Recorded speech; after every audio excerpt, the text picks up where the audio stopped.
હે મંગુબેન, હા બોલ ને ચંપા. એ અહીંયા તો આવો.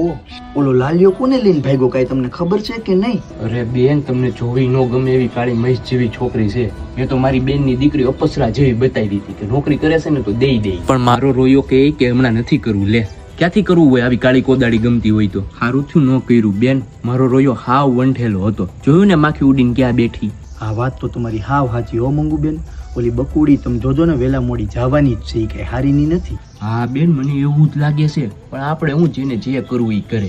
મને તો તમારા ભાઈ ચોખ્ખી ના પાડી છે કે આપણે કોઈની વાતમાં રસ જ લેવાનો નહીં, એટલે હું કોઈની પંચાયત કરું જ નહીં. હાલી ચંપા, આપણે બગીચામાં બેસીને બે બેનું વાતોય કરવી, મારા થોડુંક વળાઈ જાય.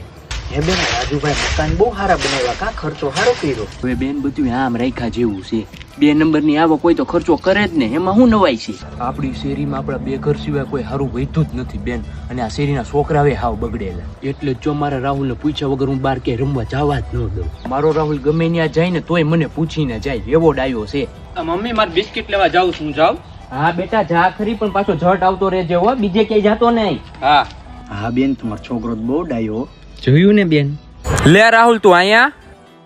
હા કલેજ, અહીંયા આપણે બીજું શું હોય? અલે આ સિગરેટ જગાવતો માવો છોડી લઉં. મારી માડીને થોડી ખબર હોય, બધી શેરીના છોકરા મેં જ બગેડા છે.